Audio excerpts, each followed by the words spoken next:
Judul khotbah saya adalah Merdeka karena mendapatkan berkat yang mengubahkan. Kita akan baca dari Kejadian 32 ayat 24 sampai ayat yang ke-30. Kejadian 32 ayat 24 sampai 30. Kalau ada yang bisa typing di kolom komentar. Makasih Ibu Lita Jessica sudah typing temanya atau judulnya Merdeka karena mendapatkan berkat yang mengubahkan. Kejadian 32 ayat 24 sampai 30.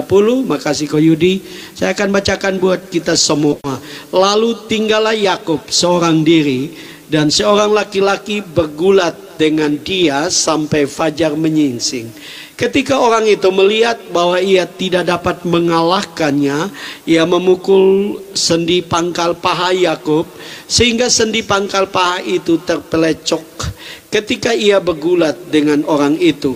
Lalu kata orang itu, biarkan aku pergi karena fajar telah menyingsing. Sahut Yakub, aku tidak akan membiarkan engkau pergi jika engkau tidak memberkati aku.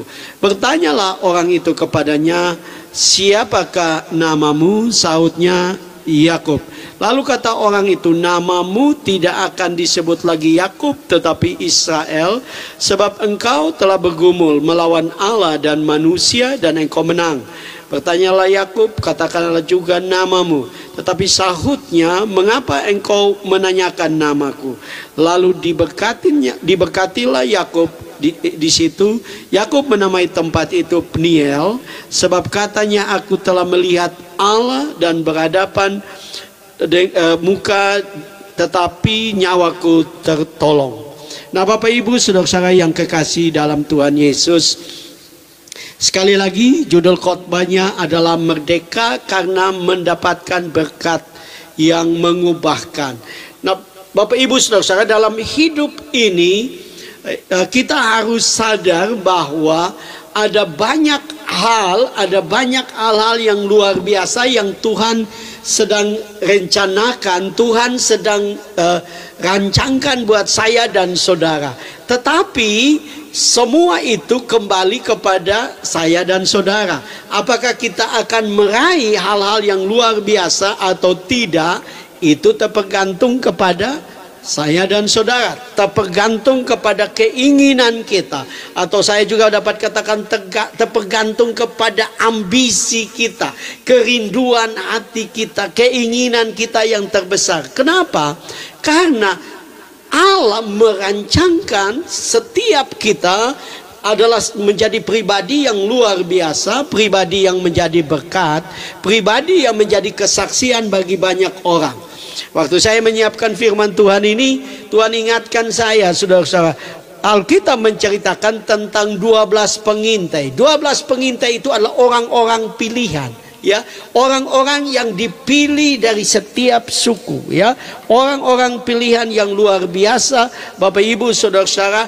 Tetapi dengan jelas yang membuat perbedaan adalah apa yang menjadi, saya sebut sebagai ambisi mereka, ya, apa yang menjadi keinginan mereka, apa yang menjadi visi mereka, apa yang mereka lihat dari janji Tuhan. Dan kita tahu bahwa hanya 2 orang yang meraih hal yang terbesar, Bapak Ibu saudara-saudara, karena mereka punya visi untuk masa depan mereka, visi untuk bangsa mereka, visi yang datang dari firman Tuhan. Jadi saya mau katakan kepada saudara, saudara akan menjadi seperti apa itu tergantung kepada keinginanmu, tergantung kepada ambisimu. Nah, mungkin engkau berkata, Pak Pendeta, saya sudah puas dengan hidup seperti ini. Ya, tidak apa-apa sebenarnya, Bapak Ibu saudara. Kepuasanmu adalah itu manusiawi. Tetapi saya ingin mau Bapak Ibu saudara belajar dari Yakub, ya. Kita melihat di sini Yakub sudah berhasil waktu dia pergi kepada keluarganya, dan kemudian dia bekerja dengan keluarganya, dan dia mencapai keberhasilan. Dia mendapatkan harta benda, dia mendapatkan istri-istri yang terbaik, dia mendapatkan semua yang terbaik. Tetapi Bapak Ibu saudara-saudara, kenapa Yakub belum mengalami sesuatu yang dahsyat. Yakub tidak mengalami terobosan yang luar biasa. Bahkan hidupnya penuh dengan kegelisahan, ketakutan, ya. Waktu dia mau berjumpa dengan Esau, dia takut, ya. Nah, ini menunjukkan bahwa Yakub belum benar-benar mendapatkan berkat yang mengubahkan dia. Karena itu, saudara, engkau bisa saja kelihatannya berhasil, engkau bisa saja kelihatannya sukses seperti Yakub. Mungkin karena kepintaran, mungkin karena kecerdikanmu seperti Yakub cerdik, ya. Tetapi kenapa Bapak Ibu Saudara-saudara, Yakub masih membutuhkan satu berkat yang penting sekali, yaitu berkat yang mengubahkan kita, sehingga hidup kita menjadi hidup yang menjadi kesaksian, menjadi tanda ajaib. Nama Tuhan dipermuliakan lewat hidup kita. Kita perlu untuk diubahkan oleh Tuhan, kita perlu untuk dijamah oleh Tuhan. Nah, mari kita akan belajar dari Yakub ini. Kenapa sampai Tuhan mengubahkan dia, ya. Tuhan mengubah hidupnya karena dia tidak puas dengan apa yang dia miliki. Dia tidak puas, dia merindukan sesuatu yang lebih besar. Dan untuk Tuhan memberikan sesuatu yang besar, Tuhan perlu mengubahkan kita. Itu sebabnya saya teringat akan perkataan Yesus, ya. Yesus berkata bahwa anggur yang baru tidak bisa ditaruh di kirbat yang lama. Kalau kita masih hidup dengan kirbat yang lama, maka saya dan saudara tidak akan mengalami sesuatu yang besar. Bahkan sesuatu yang baru itu bisa menghancurkan kirbat, ya. Anggur yang baru kalau ditaruh di kirbat yang lama, itu bisa menghancurkan kirbat itu. Itu adalah gambaran dari kehidupan. Karena itu Bapak Ibu Saudara, mari kita sadar bahwa kita perlu, ya. Nah, saya sangat diberkati dengan satu tulisan yang berbicara tentang apa yang disebut dengan terobosan rohani. Kalau kita mengerti tentang kata terobosan rohani, itu berasal dari dalam kamus bahasa Indonesia, Bapak Ibu Saudara, itu mempunyai pengertian menembus, mendobrak, mematahkan barisan atau kepungan musuh, ya. Nah, kalau kita bicara tentang terobosan rohani, ya, kita harus memiliki cara pandang Tuhan, ya, atas kehidupan kita. Kita harus rubah mindset kita, pola pikir kita. Kita harus menyesuaikan dengan konsep Allah. Seperti tadi saya bicara tentang dua pengintai, mereka sudah mengalami terobosan rohani, yaitu mereka sudah memiliki konsep Allah, mindset mereka, cara pikir mereka, pola pikir mereka sudah diubahkan untuk meraih hal-hal yang besar.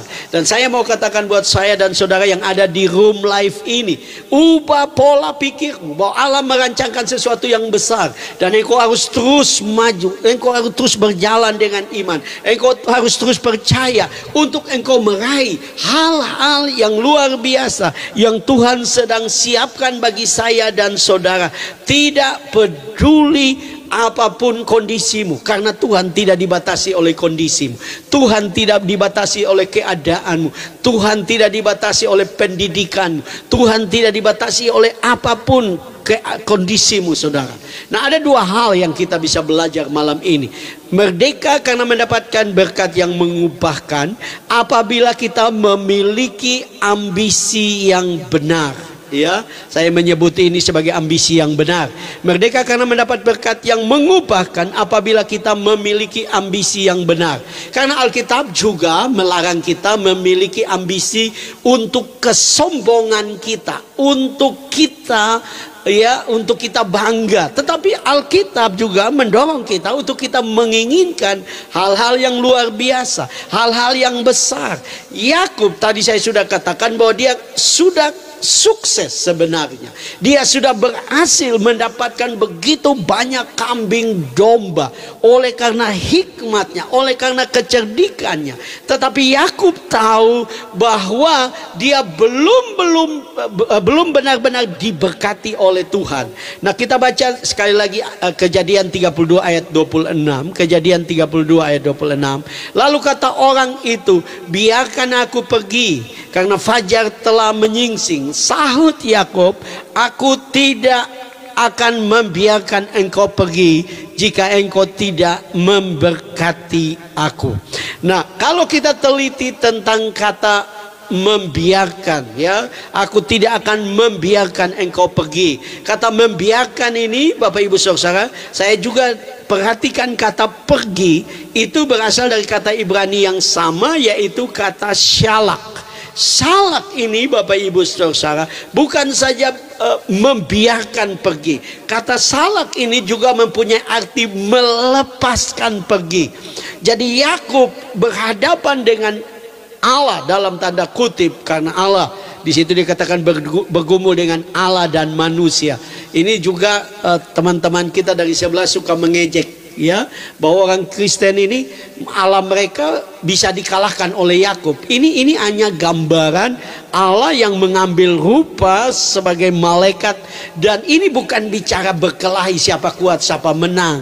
Ini bicara tentang keinginan, ini bicara tentang kerinduan, bicara tentang apa yang saya sebut sebagai ambisi yang benar, ya. Bukankah kita bergumul dengan Allah, kita meminta mujizat, kita meminta pertolongan Tuhan, itu kita sedang bergumul dengan Allah. Dan kalau kita mendapatkan jawaban, bukan berarti Allah kalah, saudara-saudara. Allah tidak kalah, tapi Allah mengabulkan apa yang kita inginkan. Nah, Yakub di sini dia berkata bahwa aku tidak akan membiarkan engkau pergi, ya. Dia tidak mau melepaskan Tuhan untuk pergi, meninggalkan dia tanpa Tuhan memberkati dia. Dia mempunyai keinginan, dia mempunyai ambisi, ya. Nah, Bapak Ibu Saudara-saudara, ya, kalau kita perhatikan tentang Yakub, nah ini penting. Saya mau katakan kepada saudara sebagai orang percaya, Yakub punya, kenapa Yakub diberkati? Ya, yang anak sulung kan Esau, bukan Yakub, ya. Tapi kenapa Yakub diberkati? Memang yang pertama adalah dia orang benar. Dia tidak seperti Esau kakaknya yang mengambil istri dari bangsa-bangsa lain, yang membuat Tuhan murka, Tuhan marah. Yakub mempunyai prinsip hidup yang benar sesuai dengan keinginan Allah. Tetapi Yakub tidak berhenti sampai di situ. Yakub mempunyai ambisi. Dia sadar bahwa dia bukan anak sulung. Dia tidak mendapatkan berkat anak sulung, karena dalam prinsip atau keturunan Yahudi, Bapak Ibu Saudara-saudara, anak sulung itu mendapatkan dua berkat atau berkat ganda, ya. Nah, saudara, Yakub tahu bahwa itu adalah berkat yang penting, dan dia memiliki ambisi itu. Dan kemudian kita tahu memang sebenarnya dia tidak menipu, kan. Esau menjual hak kesulungannya oleh karena meminta kacang merah yang ditukar dengan hak kesulungan. Jadi bukan Yakub menipu Esau, dia tidak menipu, saudara, ya. Dia tidak menipu, tetapi dia Esaunya yang tidak menghargai hak kesulungannya. Nah, kembali kepada Yakub. Jadi Yakub mempunyai ambisi, dia mendapatkan hak kesulungan. Kemudian saudara perhatikan bahwa Tuhan itu suka kepada orang-orang yang punya keinginan, punya ambisi, punya kerinduan yang besar. Mungkin dia banyak keterbatasan, mungkin dia banyak kekurangan, tetapi dia punya keinginan, dia punya ambisi. Nah, saya mau katakan kepada saudara bahwa mujizat terjadi dalam hidup kita juga tergantung kepada apa yang kita inginkan. Karena Tuhan tidak pernah paksa, ya. Saudara perhatikan, Alkitab menunjukkan kenapa Petrus penuh kekurangan, ya. Banyak murid lebih baik, Yohanes lebih baik dari Petrus, ya. Kita tahu itu, murid-murid Yesus. Yohanes bersandar di dada Yesus. Tetapi kenapa Tuhan berbicara tentang Petrus, dan dia menjadikan Petrus menjadi wakil gereja? Bahkan kita tahu bahwa kemudian Petrus menjadi pengkhotbah, saudara-saudara, yang luar biasa. Kenapa? Bukan Petrus sempurna, tapi Petrus adalah seorang yang mempunyai ambisi, keinginan yang benar untuk melihat Allah yang luar biasa. Waktu badai sedang terjadi, mereka hampir tenggelam, Yesus datang. Petrus tidak berdiam di perahu, dia mau keluar dari perahu, jalan di atas air. Badainya belum teduh, tapi dia punya keinginan seperti ini. Itu sebabnya ini menjadi gambaran bagi kita bahwa saya dan saudara sebagai orang percaya, kita harus punya keinginan untuk melihat sesuatu yang dahsyat dalam hidup kita. Jangan puas dengan apa yang ada. Saya tidak mengatakan bahwa saudara mengeluh, saudara bersungut-sungut, tidak. Tapi saudara harus merindukan sesuatu yang besar, sehingga hidupmu, masa depanmu, masa hidupmu itu menjadi kesaksian, menjadi tanda ajaib bagi banyak orang. Karena Tuhan mau melakukan sesuatu yang dahsyat. Kata syalak ini juga mempunyai arti diizinkan pergi. Jadi Yakub tidak mengizinkan Allah meninggalkan dia. Dia sepertinya melarang Allah meninggalkan dia kalau Allah tidak memberkati dia. Ini sesuatu yang penting, saudara-saudara. Kita harus menjadi orang percaya yang punya kerinduan, ya, untuk melihat hal-hal yang luar biasa, hal-hal yang dahsyat terjadi di atas kehidupan kita, ya. Kita harus punya ambisi yang benar untuk kemuliaan nama Tuhan. Karena itu yang Tuhan inginkan. Tuhan mau supaya saya dan saudara punya keinginan yang kuat, punya ambisi yang kuat. Untuk saudara mungkin sakit, saudara punya keinginan untuk Tuhan sembuhkan saudara, untuk saudara menjadi saksi bagi kemuliaan nama Tuhan. Mungkin saudara rumah tangga saudara bermasalah, saudara punya keinginan yang kuat supaya Tuhan pulihkan suamimu, pulihkan istrimu, pulihkan anak-anakmu, supaya rumah tanggamu menjadi kesaksian. Mungkin engkau hidup dalam kekurangan, engkau hidup dalam kemiskinan, engkau hidup di dalam masalah keuangan, engkau rindu supaya Tuhan memberkati engkau, supaya hidupmu menjadi berkat, hidupmu menjadi kesaksian. Saya mau katakan, Tuhan suka dengan orang yang punya ambisi seperti itu. Tuhan suka dengan orang yang punya keinginan seperti itu. Ada banyak orang yang tidak melihat mujizat karena mereka menyerah kepada keadaan. Mereka berpikir bahwa dengan begini mereka adalah orang-orang yang berserah. Saya mau katakan itu benar, tetapi engkau harus punya keinginan untuk melihat kemuliaan Tuhan. Engkau harus punya keinginan untuk melihat berkat Tuhan. Engkau harus punya keinginan melihat perubahan. Kenapa? Karena Tuhan juga ingin melakukan perubahan. Tuhan juga ingin melakukan mujizat. Sekali lagi, kenapa saudara Petrus menjadi contoh yang baik buat kita? Karena dengan dia keluar dari perahu, dia keluar dari zona aman. Ada banyak orang Kristen seperti itu, hidup dalam zona aman. Ya begini saja, tidak apa-apa. Tiap hari begini-begini saja, tidak apa-apa. Kalau saudara begitu, Tuhan juga tidak akan melakukan apa-apa. Petrus, kenapa dia bisa jalan di atas air? Karena dia keluar dari perahu, dia keluar dari zona nyamannya, dan dia melihat betapa dahsyatnya Tuhan. Dia bisa berjalan di atas air. Karena itu apapun masalahmu, mungkin engkau berdoa cukup lama dan kelihatannya Tuhan belum jawab, tapi saya mau katakan, jangan menyerah, jangan berhenti berdoa, jangan putus asa, jangan kecewa. Kondisimu mungkin engkau tidak puas, engkau harus terus mendorong dirimu, engkau terus mendorong dirimu untuk datang kepada Allah dan meminta Allah menyatakan kemuliaannya atas kehidupanmu. Dimulai dari ambisi, dimulai dari keinginan. Saya tidak perlu ambil contoh orang lain. Saya waktu muda, saya ingin jadi pendeta, dan saya ingin kuliah di Jawa, saudara. Itu tidak mungkin, karena kuliah di Kupang pun saya tidak bisa. Orang tua saya sangat miskin. Sekolah SMA pun saya dibiayai oleh kakak saya, bukan orang tua saya. Saya tidak punya masalah, tapi saya rindu untuk bisa pergi ke Jawa dan kuliah di sana. Dan kerinduan itu, saya pada akhirnya melihat betapa Tuhan itu dahsyat, ya. Karena itu apapun kondisimu, apapun masalahmu, apapun pergumulanmu, jangan menyerah. Kadang-kadang kita gampang untuk berkata, ya mungkin ini kehendak Tuhan untuk saya seperti ini. Enggak. Kalau itu tidak baik-baik saja, kalau engkau tidak puas, artinya ada keinginan Tuhan yang lebih besar yang Tuhan mau. Saya waktu menulis khotbah ini, Bapak Ibu Saudara-saudara, saya teringat akan sebuah cerita. Saya ada filmnya, film kejadian nyata di Amerika, Bapak Ibu Saudara-saudara.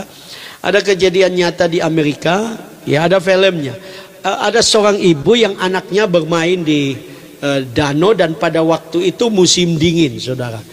Dan kemudian anaknya itu bermain, sudah remaja, ya, bermain di danau dengan temannya, dan kemudian dia jatuh ke danau yang sedang ada dalam keadaan membeku, saudara-saudara. Dan saudara-saudara, singkat cerita, dia diselamatkan, tapi dia koma, dia tidak sadar, dia koma. Tapi dalam film itu, saudara-saudara, itu kisah nyata, saudara. Dalam film itu, film Kristen, saudara. Dalam film itu, saudara, ini bukan sekedar film, ini kisah nyata, ya. Dalam film itu ditunjukkan ibunya berdoa, dia menangis dan dia berkata, Tuhan, kembalikan nyawa anakku, kembalikan nyawa anakku. Dokter-dokter dan para tenaga medis sudah menyerah. Mereka sudah tinggalkan dia di ruangan dengan anaknya, dan dia berseru, dia menangis, dia berkata, Tuhan, kembalikan nyawa anakku, kembalikan nyawa anakku, kembalikan nyawa anakku, kembalikan nyawa anakku. Dan saudara, mendadak alat pemantau, ya, mulai bergerak, istilahnya mulai nyala, mulai ada kehidupan dalam anak. Dan kemudian petugas medisnya datang dan dia memanggil dokter, dan mereka kemudian datang, saudara-saudara, para dokter, dan yang luar biasa, anak itu sehat sempurna. Oleh karena Tuhan masih mendengar ambisi kita, keinginan kita yang besar untuk melihat sesuatu yang dahsyat. Karena itu Bapak Ibu Saudara, jangan pernah puas, jangan pernah menyerah. Saya tidak berkata bahwa saudara tidak menjadi orang yang mengucap syukur, tidak. Tapi ada banyak hal yang Tuhan mau kerjakan dalam hidupmu, lewat hidupmu, supaya engkau jadi kesaksian, engkau menjadi berkat buat banyak orang. Karena itu belajar dari Yakub. Yakub perlu sesuatu yang dahsyat, tapi dia sadar kalau dia tidak ngotot, dia tidak ambisi untuk itu, dia tidak ngotot untuk itu, dia tidak pernah melihat sesuatu yang luar biasa terjadi dalam hidupnya dan sejarah hidupnya. Yang kedua, merdeka karena mendapatkan berkat yang mengubahkan. Apabila kita meminta diberkati dengan berkat yang sesungguhnya. Ya, saudara perhatikan, Yakub waktu dia mau pergi kepada istilahnya keluarganya lah di tempat yang lain, ya, saudara-saudara, dia sudah berdoa. Kalau kita baca Alkitab, bahwa waktu dia tidur dalam perjalanan, dia melihat ada tangga dan malaikat turun naik, dan dia minta Tuhan berkati dia, dan Tuhan menggenapi dia, diberkati di rumah Laban, dia diberkati dengan harta benda, kambing domba yang begitu banyak. Dia sepertinya orang yang sukses, ya, dia sepertinya berhasil. Tetapi ini juga ada satu pelajaran, saudara-saudara. Kalau saudara berhasil dengan kecerdikanmu saja, kepintaranmu, ada sesuatu yang kurang dalam hidupmu. Ada sesuatu yang akan mengganjal dalam hidupmu. Engkau betul-betul harus mendapatkan berkat yang sesungguhnya, yaitu berkat yang datang dari Tuhan, berkat yang langsung datang dari Tuhan. Tetapi saya mau katakan kepada saudara, di sini kembali kepada keinginan Yakub supaya benar-benar dia diberkati, ya, dia benar-benar mengalami keberkatan yang daripada Tuhan, ataupun dapat dikatakan dia sudah punya berkat, tapi betul-betul berkat yang ada itu benar-benar diberkati oleh Tuhan. Kenapa? Karena berkat yang datang dari Tuhan, kalau kita baca Amsal, di dalam satu terjemahan yang berbeda dikatakan Tuhan memberi kekayaan tetapi tidak disertai dengan penderitaan. Tuhan memberikan berkat tapi tidak disertai dengan penderitaan. Itu sebabnya Yakub meminta supaya dia diberkati dengan berkat yang sesungguhnya. Dia ingin supaya Tuhan memberkati dengan berkat yang sesungguhnya. Dan saudara, luar biasa, dia berkata, ini penting sekali, saudara. Ya, dia berkata bahwa aku tidak akan membiarkan engkau pergi jika engkau tidak memberkati aku. Wow, luar biasa. Ini menjadi gambaran bagi kita sebagai orang percaya, sebagai anak Tuhan. Engkau harus merindukan, engkau harus punya keinginan, Tuhan berkati aku. Tuhan berkati aku, Tuhan berkati pekerjaanku, Tuhan berkati keluargaku, Tuhan berkati kesehatanku, Tuhan berkati usahaku, Tuhan berkati keuanganku, Tuhan berkati anak-anakku, Tuhan berkati. Kenapa? Karena ada banyak berkat yang Tuhan mau curahkan. Yang penting saya dan saudara betul-betul memiliki keinginan. Kalau saudara ingat tadi kita baca bahwa di situ berkali-kali ada kata memberkati. Ini bicara tentang sesuatu yang penting yang dibutuhkan oleh Yakub pada waktu itu. Nah, saudara yang kekasih dalam Tuhan Yesus, waktu saya meneliti tentang kata memberkati, saya sudah pernah bilang di sini berasal dari kata Ibrani barak. Barak itu atau dalam bahasa Arab itu barokah, ya. Barokah, Bapak Ibu saudara-saudara. Barak itu bukan sekedar diberkati, saudara, tapi barak itu mempunyai arti diberkati berlimpah-limpah. Apa maksud dengan berlimpah-limpah? Adalah tumpah keluar, sesuatu yang keluar dari hidup kita. Karena kita diberkati, maka kita dapat memberkati orang lain. Karena kita diberkati dengan berkat sukacita, maka kita memberi sukacita kepada orang lain. Kalau kita diberkati dengan berkat jasmani, kita dapat memberkati orang lain dengan berkat jasmani. Kalau kita memiliki diberkati dengan berkat kehidupan yang positif, kita dapat memberkati orang lain dengan sikap hidup yang positif. Tuhan mau supaya hidup kita benar-benar diberkati dengan berlimpah, bukan sekedar diberkati, ya. Karena itu yang menjadi rancangan Tuhan untuk kehidupan saya dan saudara. Kata barak juga mempunyai arti dimasukkan. Ya, Yakub bukan saja berhasil secara ekonomi, bukan saja berhasil dalam keluarganya, tapi akhirnya dia termasuk sebagai orang yang sungguh-sungguh mengalami berkat yang datang dari Tuhan. Karena Tuhan itu baik, Tuhan itu luar biasa, Tuhan itu dahsyat, Tuhan itu merancangkan sesuatu yang luar biasa. Dia mau supaya hidup kita menjadi kesaksian. Waktu orang ingat saudara, mereka diberkati dengan hidup saudara. Waktu saudara dimanapun saudara berada, Tuhan mau supaya hidupmu diberkati. Nah, saya mau katakan kepada saudara, kita sebagai orang Kristen harusnya kita lebih bersikap positif dalam hidup ini. Harusnya kita begitu yakin, karena ada begitu banyak janji Tuhan bahwa Tuhan mau memberkati kita. Tuhan mau mengangkat kita menjadi kepala bukan ekor. Kita akan bertambah naik dan tidak turun. Setiap malam kalau saya doa berkat, saudara perhatikan, itu adalah janji berkat buat orang percaya. Pertama kepada bangsa Israel dan juga kepada kita. Tuhan mau memberkati kita, dan Tuhan membuktikan itu Bapak Ibu saudara-saudara dengan bangsa Israel. Apa yang Yakub minta itu terjadi kepada keturunannya, bahkan sampai keturunannya ribuan tahun yang lalu. Karena itu kita membutuhkan berkat seperti itu, sehingga bukan saja kita diberkati, anak-anak kita diberkati, berkat itu transfer kepada keturunan kita. Kenapa?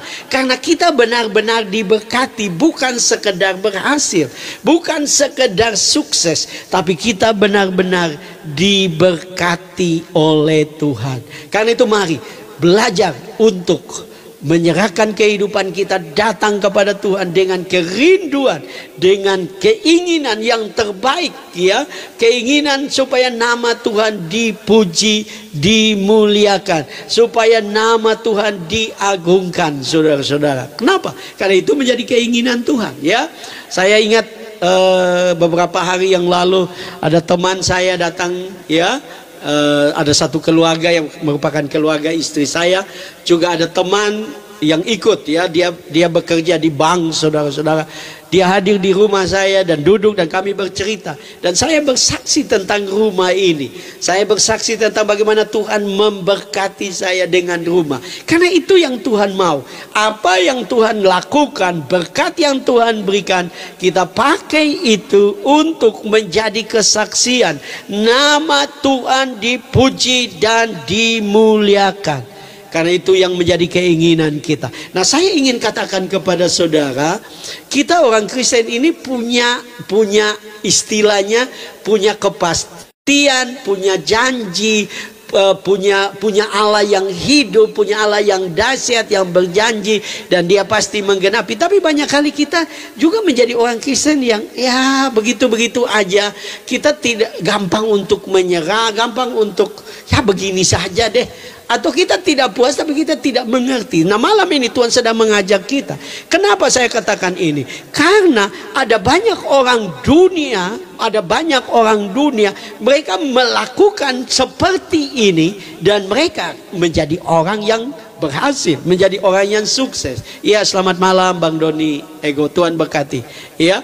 Nah, saya teringat akan satu cerita yang diceritakan oleh salah seorang terkaya di dunia, yaitu Jack Ma. Ya, Jack Ma menceritakan tentang pegawainya, ya, salah seorang bernama Juliet Wu Si Hong, ya, Juliet Wu Si Hong. Nah, saudara-saudara, kalau kita perhatikan kisahnya, saudara-saudara, saya sangat diberkati. Dia sebenarnya, saudara-saudara, adalah seorang yang sederhana, dan dia bekerja di satu perusahaan, saudara-saudara, dan dia diremehkan sekali karena tugasnya atau pekerjaannya sebagai karyawan itu di perusahaan itu paling rendah.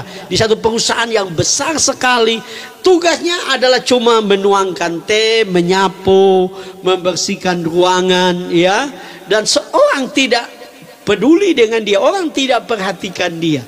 Nah, yang satu waktu, saudara-saudara, dia keluar dari kantornya, dia sudah datang kerja, dan kemudian dia pergi untuk berbelanja beberapa barang yang dibutuhkan di kantor. Waktu dia kembali, satpamnya tahan dia, ya, dan satpamnya bilang, mana kartu masukmu, ya, kartumu, mana kartu? Dan dia berkata, saya lupa di dalam, saya tidak bawa, tapi saya pegawai di sini.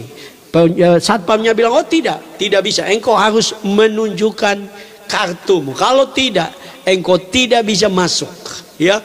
Dan dia berdiri di situ, dia tidak dipedulikan oleh satpam itu. Satpamnya tidak mau lihat lagi, dan dia lihat orang banyak masuk keluar di kantor itu, orang banyak dengan pakaian yang bagus masuk keluar tanpa menunjukkan kartu, dan dia merasa begitu direndahkan, saudara-saudara.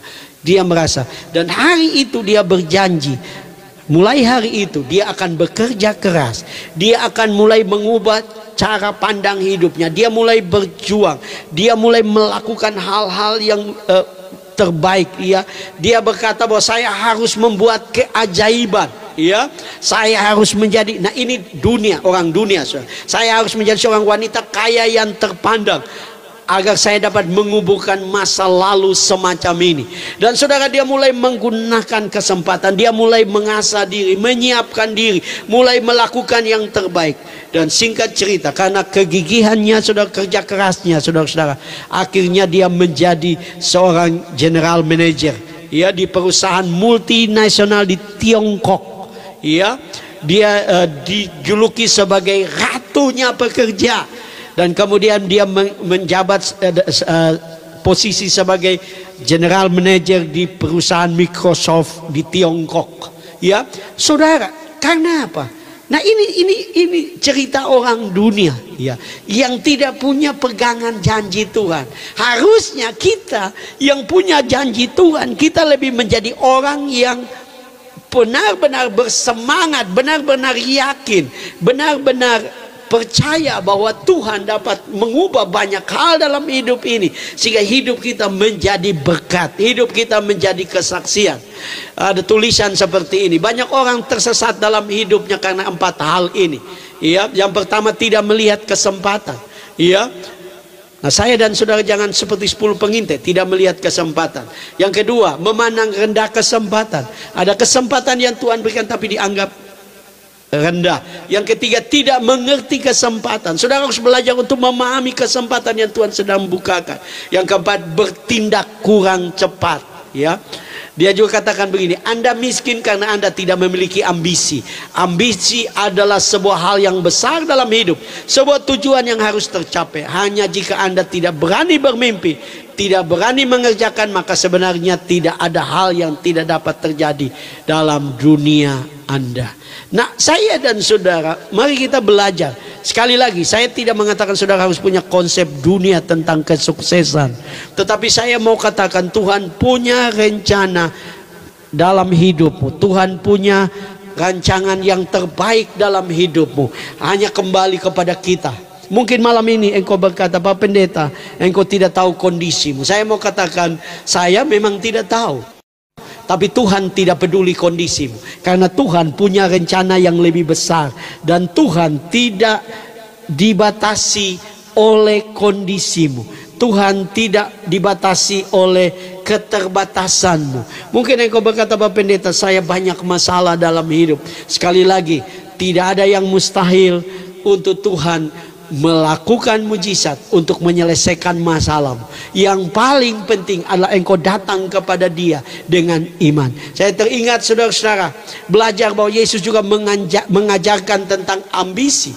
Yesus pernah berbicara tentang seorang janda yang datang kepada hakim yang lalim, dan Alkitab Yesus mengatakan bahwa dia datang berulang-ulang kepada hakim yang lalim. Ini gambaran dari seorang yang janda yang punya ambisi untuk ditolong oleh hakim yang lalim itu. Dan dikatakan bahwa hakim yang lalim itu berkata bahwa kalau saya tidak tolong, satu waktu dia akan menyerang aku. Dan singkat cerita, kemudian dia menolong. Dan Yesus bicara tentang iman, itu bicara tentang ambisi kita. Dan sebagian dari ambisi, saya berani berkata, adalah iman saudara. Bahwa saudara ingin lihat perubahan, saudara ingin lihat hal-hal yang besar. Terus dorong dirimu, terus latih dirimu, terus rencanakan yang terbaik, terus siapkan diri untuk melihat sesuatu yang dahsyat. Karena Tuhan kita adalah Tuhan yang besar, Tuhan kita adalah Tuhan yang dahsyat. Mungkin malam ini engkau sedang sakit, percaya bahwa Tuhan mau engkau sembuh, dan datang kepada Tuhan, ngotot seperti Yakub. Kalau engkau tidak menyembuhkan aku tidak melepaskan engkau. Mungkin engkau ada masalah rumah tangga, datang kepada Tuhan dan berkata, Tuhan, kalau engkau tidak bawa pulang suamiku, aku tidak akan melepaskan engkau. Mungkin engkau ada masalah dengan anak-anakmu, berkata, Tuhan, aku tidak akan melepaskan engkau kalau engkau tidak menyelamatkan anakku, engkau tidak memberkati anakku. Mungkin engkau sedang ada masalah ekonomi, keuangan, engkau berkata, Tuhan, kalau engkau tidak memberkati aku tidak akan melepaskan engkau.